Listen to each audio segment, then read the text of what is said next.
Well, basically the A82 is the main trunk road to the west of Scotland from Glasgow. It bypasses Loch Lomond and continues on up by Fort William, through Ben Nevis and on to Inverness and up towards the Highlands. It's a single carriageway road for most of its length, and there's various points at it which are pinch points where traffic has difficulty flowing through. Pulpit Rock in particular was a very tight pinch point because there was a landslide approximately 30 years ago.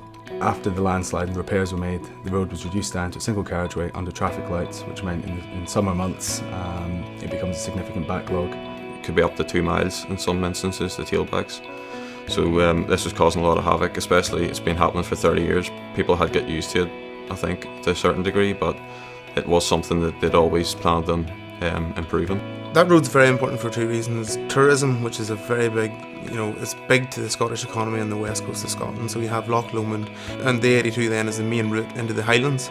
So tourism really depends on that road. What McLaughlin Harvey found attractive about the scheme was our background in heavy civils and marine engineering. And this scheme, whilst being a road job, could be approached as we would approach a marine job.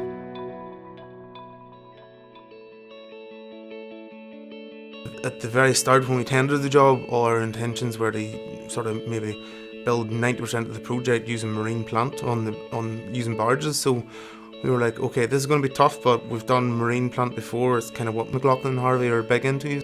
It's a design and build scheme, which means the contractor led the design at tender stage, but however the client had their own designer for feasibility stage and came up with a concept design, which was, in our opinion, pretty much unbuildable.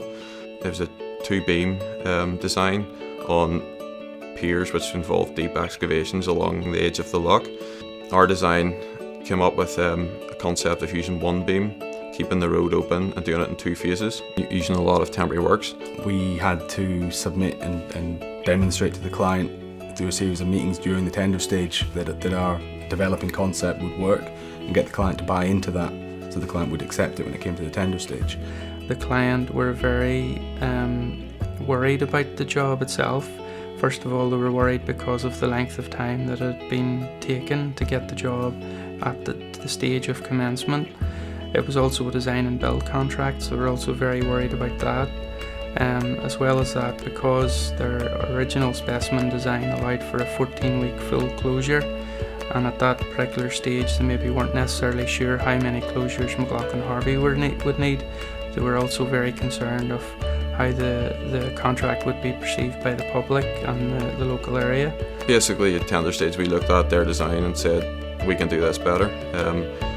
We can do this without the 14-week closure, we can put a cost saving in here, and that's effectively maybe one of the reasons we won the job. Now, a 14-week closure of the A82 carries significant problems for the local residents and the economy because there's no available short diversion route. For I think residents in Ardloo, it's a 60-kilometre diversion, and obviously the impact of 14 weeks of no passing trade on the local cafes and hotels would be significant. But McLaughlin Harvey come up with a solution whereby they needed just over 100 nighttime closures between the hours of 10 p.m. and 6 a.m. We didn't use any full daytime closures at all, and we maintained the traffic flow at all other times, so it was a very good solution for the locality.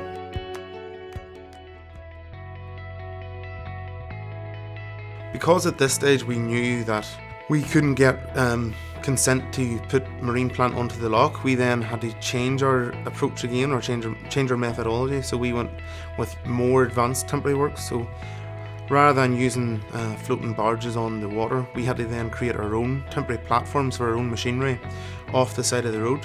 So we basically had to build a temporary bridge to build the new bridge. First thing we created was what we called the trill, so it was a temporary running in lane. First of all, this served as the main compound for the piling contractor, so he was able to put his offices and welfare facilities there. Also, his machinery were based there to start with, so which meant the road could stay live and we were still operational. We could continue on with our works.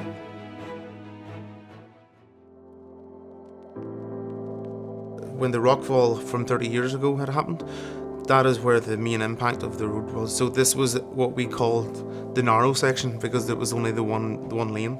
They built a dry stone dike, and it was really like a retaining wall. And it was just to try and prevent the existing road falling any further into the loch. Obviously, back 30 years ago, traffic and vehicles were a lot lighter, whereas now we're maximising 50 tonne going up the road every day, every couple of minutes. Our design required piles to go into the back of this wall. That would be at this point would be the widest span of the bridge. So the designers were quite rightfully nervous about us just piling in straight behind this wall. No one knew how it was constructed. It was constructed 30 years ago. There was no drawings. So we had to sort of take a bit of an insurance policy out here and say, okay, we'll assume the worst. We'll do a lot of strengthening to this wall, really just to prevent any more landslides.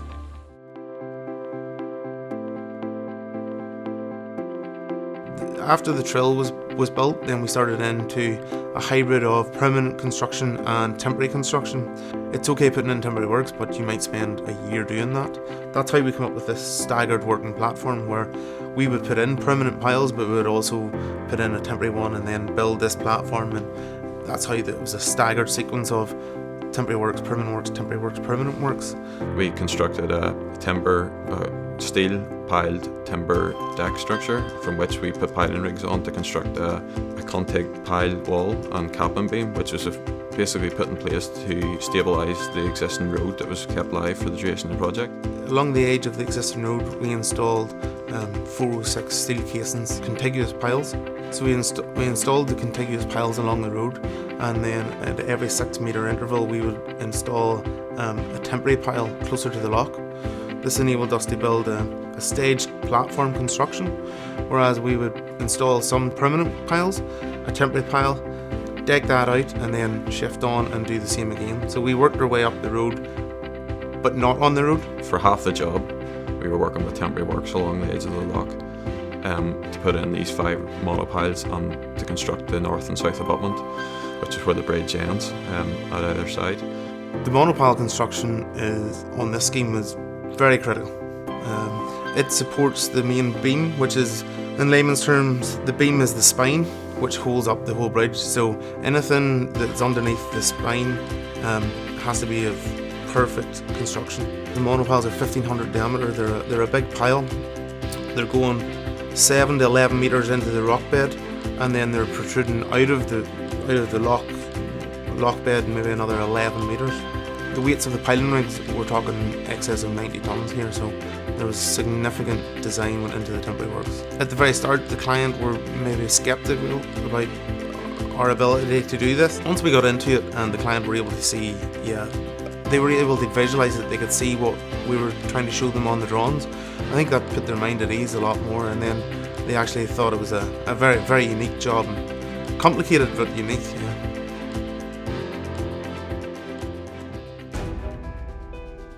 In and around December 2013, we realised that we were never going to succeed in getting marine plant onto the loch. Our initial thoughts on how we would get the beams to site and how we would install the beams were, we would have brought them up by barge, and then we would have lifted them with a 350 tonne crane and placed them on top of the monopiles. We come up with another methodology where we actually undertook dummy runs of the beams being brought up the road. We actually closed the road during the day. We got the police involved. We just to see if we could bring these beams up the road. To be honest, I didn't think we could. I thought it was a waste of time, but I was proven wrong, which quite happily I was proven wrong. Okay, we know we can get the beams to site. The next problem is, how do we lift the beams off the trailer when we only have 4 metres of our road? At this stage, we know we were very comfortable with temporary works. We could do anything. We thought nothing really sort of scared us anymore. We were able to utilise the same piles and just configure them differently. So we ended up building a series of 14 different crane lifting platforms. What this meant was, each night we would shut the road. We would bring the beam up the road under police escort. The tractor unit on the lorry would then go away and leave just the trailer with the beam on it. We would then bring a crawler crane down the road from one side of the trailer and then up to the back of the trailer another way. Bear in mind this is starting at 10 o'clock at night and you have to be off the road for 6 in the morning, so there's a lot going on every night. So not only were we very anxious that everything went right and more importantly everything was safe, you also had the client, you had the client's engineer, you had also the police. They weren't so concerned about the beam lift, they were more concerned about the road being open, and if the road wasn't being open that it would be publicised maybe about 3-4 hours before the opening was supposed to be at 6 in the morning. It was a pressurised situation, okay.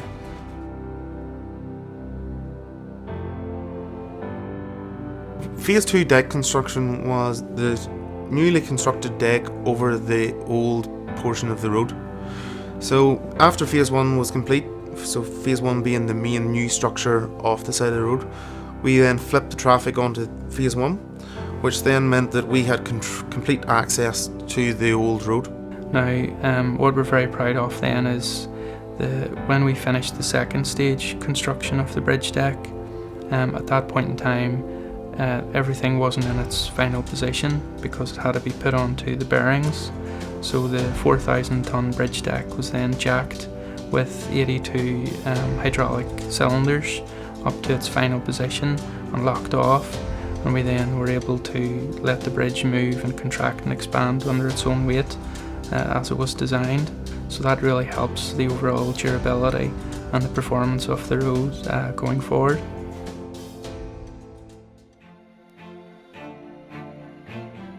Where the bridge was constructed, the road alignment had changed dramatically. So that meant we had to realign the road coming into and out of our new bridge structure. To do that effectively and to do it to the design, we needed to take away part of an existing headland, which was 16 metres high, and it went back about 5 metres. So it was the slope we took away, cut away, was to 60 degrees, and effectively the slope cut was a project in itself. So we come up with a solution whereby we were progressively taking away part of the hillside and stabilising it at the same time. That involved approximately 4 metres of width gained at the midpoint of the corner, should we say, and involved about 4,000 metres of soil nails and rock bolts in order to stabilise this. While we were taking this hillside away, we were still able to allow the passing traffic just below to continue on their way up towards Ben Nevis or wherever they were skiing from. It started off nice, we were into nice soils, they were holding up, we did a lot of soil nail, there was over 300 soil nails in that project.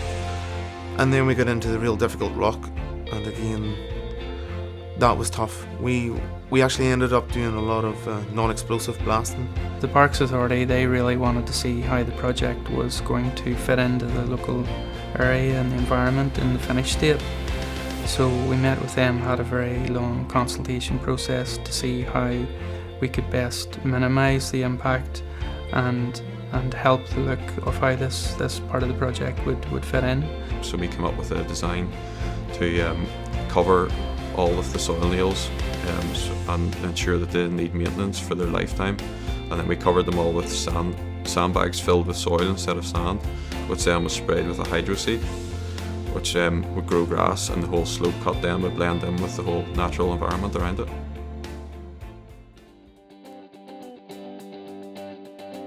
Even getting from one side of the site to the other side of the site was very difficult, because when we first got to the job there was basically the existing road running along the length and an old barrier along the edge of the road.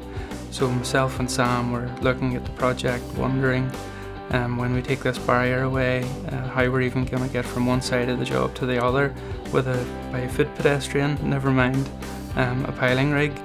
But using our experience, using our subcontractors, we come up with this design whereby we created this walkway and pathway and vehicle way for all the plant and equipment and pedestrians. Storage space was at a premium, so we had a small storage space at Pulpit Rock, but it was only good for really a car park more than anything, so we had to seek permission from Transport Scotland to use one of their laybys and close it off. And thankfully that was only half a mile up the site, so pretty much we tried to do everything off site as much as possible so that when we got to the site we didn't need as much equipment, we didn't need as much men working, just because we had no working space.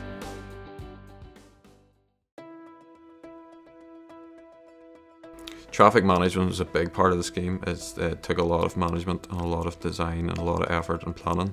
Straight away after the first 2 weeks, it was Easter 2013. We saw the tailbacks over Easter weekend, and we knew we were in for a bit of a handling with the traffic. Thankfully, it didn't stay like that all the time, but it was quite busy during the summer. You had very large plant machinery. You had personnel just walking about, carrying on with their normal daily tasks. So for me, it was very important that everyone recognised their own safety and also the safety of the passing public. That constraint really then fed into progress, and because of the constrained nature of the site, keeping the road open, progress then was very difficult. For instance, if it was a very busy day with the road, you maybe couldn't get concrete deliveries in as you wanted, or you couldn't get materials down to the men where they needed them for a few hours. So that led to a reduction in productivity of that day, and there was a lot of instances like that. Because we weren't allowed floating plant, we had to bring everything in by road. So through careful negotiations with the engineer, we were allowed to go in on a red basis. We put both traffic lights to red and we would take our plant in. But we were only allowed to do this for 5 minutes at a time.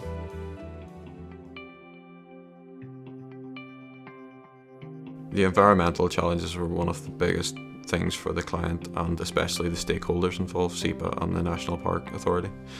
They were very interested in how we were going to construct it and minimise disruption to the natural surroundings, and how we were going to ensure there was no pollution going into the natural body of water. Because the client's design had the whole structure pretty much in the loch, that would have meant you have to deal with wet concrete works, more sheet piling into the water to create cofferdams so you could bring the piers out of the loch bed.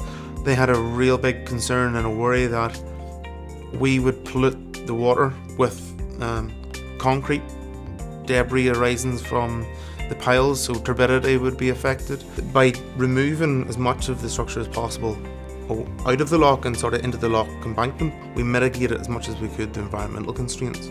Obviously, it then introduced the problem where we have a bigger interface with the traffic and the public use, but we felt that we could deal with the traffic easier than we could deal with the environmental constraints. Considering where we were doing work along the banks of Loch Lomond, I think we worked very well in ensuring there's no major environmental problems at all, and we worked very closely with SEPA to ensure this.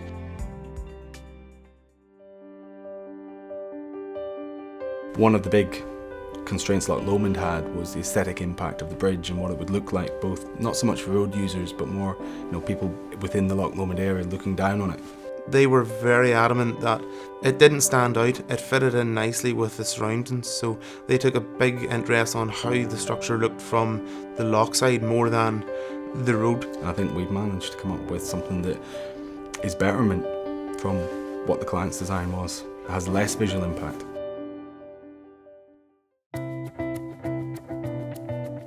People had said to me when I went there, this is one of the wettest places in Britain, and I suppose we could say that in Ireland, that we think it's probably one of the wettest places in Britain, but yeah, it turned out to be so.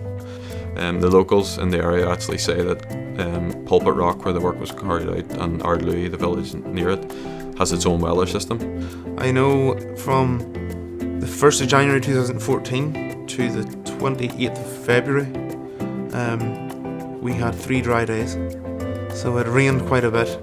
It was a wet place. Between the rain and the midges in the summer, poor men working night shift got eaten alive. The seals and midgie nets went up by a couple of 1,000%, I would say, over that job.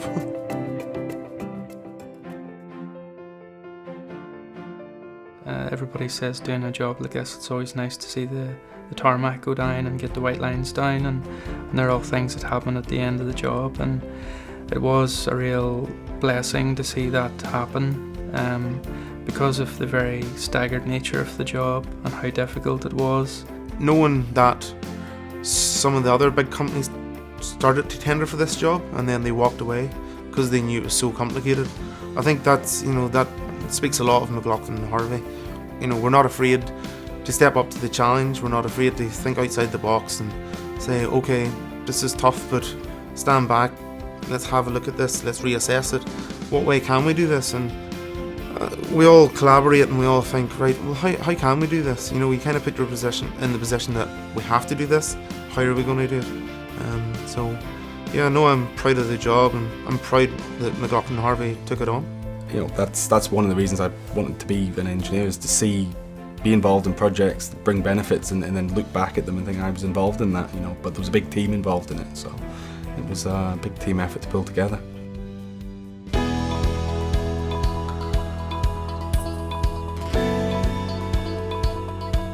For 30 years, people have been talking about this area of Loch Lomond on one of the main roads to the west of Scotland having one lane of traffic and being controlled by traffic lights.